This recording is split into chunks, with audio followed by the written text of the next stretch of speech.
slot corner is very important in today's game because you're seeing a lot of teams run 11 personnel, 1 tight end, 3 wide receivers. We're seeing more and more of that, and even some more spread that we're seeing. So you need those nickels and dime coverage players out there.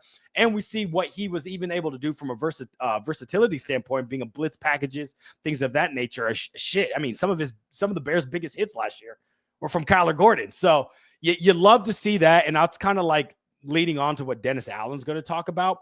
But yes, he's the highest paid slot cornerback, but when you look at the cornerbacks, like in general, he's only 20th. So yes, highest paid slot, but he's been the top 3 slot cornerback since he's been in the league.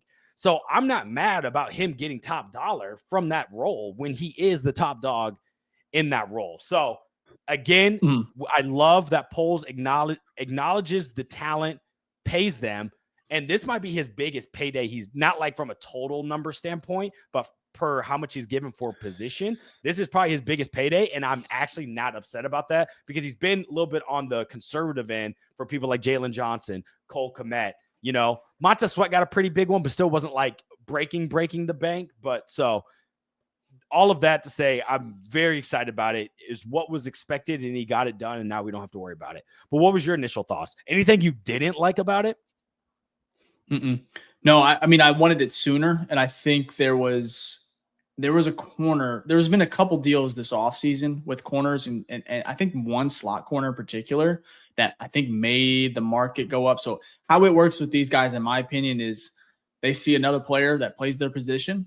They get an extension, give me $1 million more, right? They want to be the highest, especially the best of the best. You saw Jalen. I think Jalen Johnson wanted top money. Of course, his injury history is a little bit rockier than Kyler Gordon, in my opinion. And also he plays outside corner, so he got more. But at the end of the day, Jalen Johnson's deal, I think he's currently outside the top 10 as far as being paid among corners in the NFL, which is such a good deal. Initially, when I saw this with Kyler, I love it. One of my favorite players. He's amazing. He's exactly the type of player you want to pay. A homegrown talent. We talked about that on Bill's pod, the Professionally Profane, a little bit. I had an article here on SM that I wrote that day that gave 4 takeaways from that extension. And so I wanted to really go ahead and highlight these before we get to Dennis Allen, if you don't mind, Fick. They're quick. Me, number 1, money well spent. He's 25 years old. Of course, it makes him the highest paid nickel. And we're going to get to Dennis Allen's comments, but he's not just going to be playing nickel in this defense. So I just love it. Really good business, in my opinion, from Ryan Poles. Again, I think that's something he's masterful at as far as getting deals done. Obviously, Joe Thuney you would think would be next here, but I think he just does a really good job as far as this negotiating with the Bears. What he's been doing is, I think when it comes to contract standpoint, why I think they've been so favorable is because the top number typically isn't as much because he's giving more guaranteed, but I think he's doing front load guaranteed, which is typically what players want, right? It may not be best from the salary cap standpoint, but he's done a pretty good job with that. He's doing that now because of Caleb.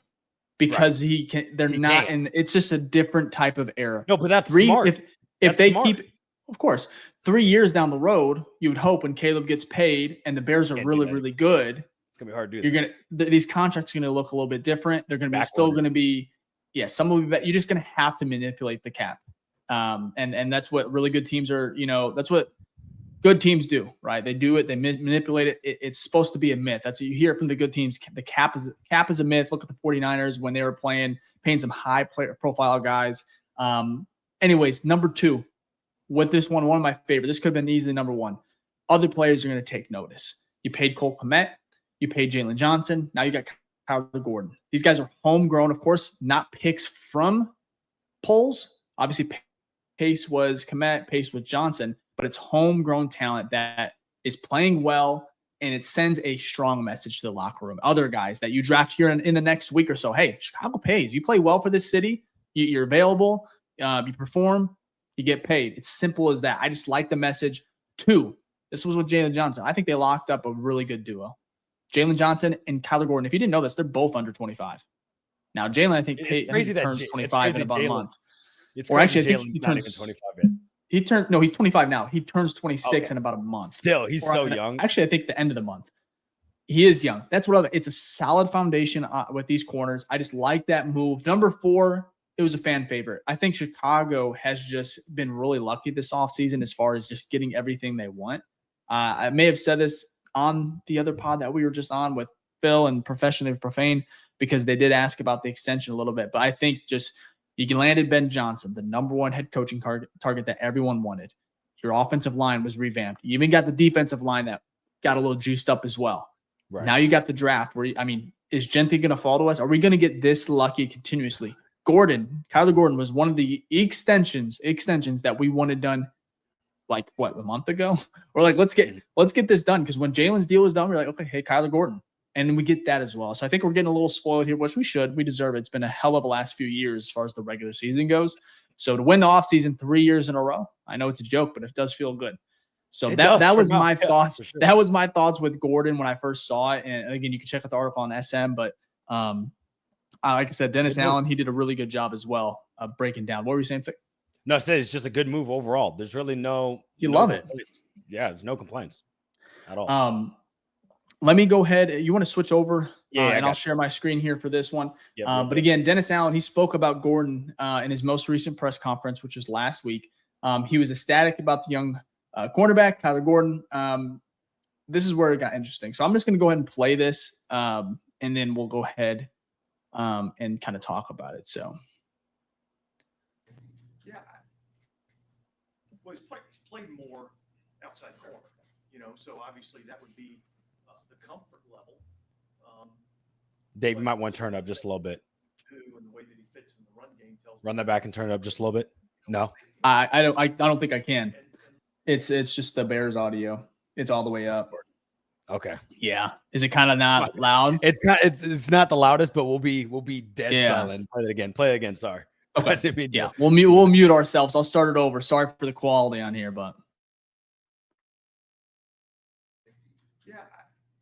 Well, he's played more outside corner, so obviously that would be the comfort level. But some of the things that I see him do and the way that he fits in the run game tells me that he could be a fit, at safety also. So, and look, we've had guys that have had the flexibility to play a lot of different positions. I think that's important in today's football where you're not just locked into one thing, being able to be multiple and do a lot of different things. And so that's something that I think he can do. And as we get to know him better, spend more time with him, start to get out on the field with him a little bit more, we'll have a better feel for, where that second position might be and where we want to try to work him. Sorry for the audio. It's about as loud as I can get it. So yeah, it's not your fault. Not your fault. But I do want to bring this up. Michael Berry had this question earlier, right? And it's perfect transition. What do y'all think about the rumors Gordon could get moved to safety? Let me start this off if you don't mind. Let me get us back to the normal there. Okay. So if you go all the way back, I kind of did like this little 5-minute breakdown of Dennis Allen's defense and what he likes to do. Dennis Allen loves to use like a third hybrid safety, right? We talked about it. I didn't think he had Kyler Gordon in mind for that though. I was thinking like running a 3 safety package, or maybe it's like Jonathan Owens or something of that type, right? Moving Kyler to some safety packages, kind of not mad about it. Question is where is he going to play? I think he's versatile to play anywhere. He is a little bit smaller frame. Height, he's decent, but he is a little bit smaller. So I wonder, like, is it more that third safety pulled down in the box?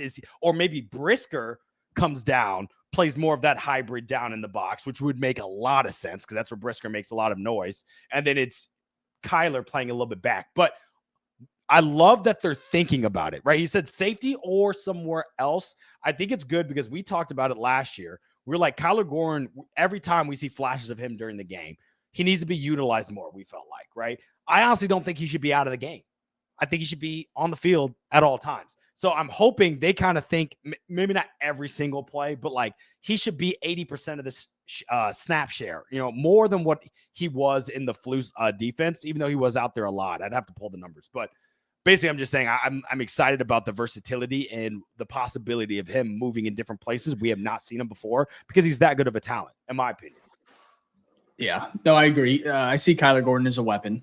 I think Flus did as well for the most part, but I'm excited to see what Dennis Allen did. He did this with New Orleans Saints. When he was with the Saints, Gardner Johnson was listed as a safety, but he also played the slot in New Orleans. So he almost did the opposite, but he moved him around because he's athletic, similar to Gordon, in my opinion. And this is very interesting because once that move was made, once they started moving around, the Saints ranked 13th, 4th, and 17th or 7th in total defense when Gardner Johnson was being moved around during that period. And that's from Eric on SM as well. He had that really good nugget as far as the research goes. So Gordon, who's built the same way or very similar, it'll be fun to see what he can do or where he's moved around. Because like you said, get him more reps, right? Get him more reps, get your money's worth.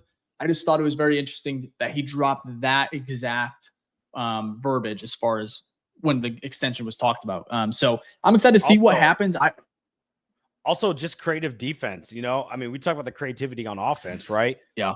Having him in different positions, it's just gonna be, I think it's gonna be harder to decipher from a quarterback standpoint what they possibly may be running in these scenarios, right? It's just another wrinkle in the defense that's going to make it more complex. And I think even though Flus did run a good defense, like when he was calling the play, so I'm not discrediting him. That's literally the only reason probably he still had his job, was because he could run a defense. But I am excited about Dennis Allen because we talked about in the offseason. Ben Johnson's obviously the number one exciting hire, right? But number two is easily Dennis Allen, because he has a track record as well when he's a defensive coordinator of having top 12 defenses consistently year after year, particularly when he was with the Saints. So that's why he got a head coaching job, because of how good his defense was there. Exactly. I just thought I'm excited. The season can't come in soon enough. So Kyler Gordon, next one will be brief because I want to get some mock drafts in these final 10 minutes or so of the show. But TJ Edwards, he signed an extension as well. Let me go ahead and get the numbers. I had it pulled up and I 2 years, 20, right? 2 years for 20 it million. Wasn't much. It was a good little deal here. It was the Bears. Yeah, another key piece of the defense from Ian Rappaport. They locked up 2 years. TJ Edwards for 2 years, 20 million extension with 16.6 million guaranteed. Tackling machine. I love it. I think he's a very great value for a very underrated player. That was my first thoughts. I think that's what I tweeted as well. I like TJ Edwards. I think he's better than Tremaine Edmonds, in my opinion. Better deal. I know he was signed at the same time as Edmonds when Poles made those moves for linebackers. I think it was his first free agent signing, if I remember correctly. Yeah. Well, I think for me, was, the guy who ended up not coming because of the leg, Larry Ogunjobi. But that was the same year they got TJ Edwards. We got lucky because his career has not been the best since then. So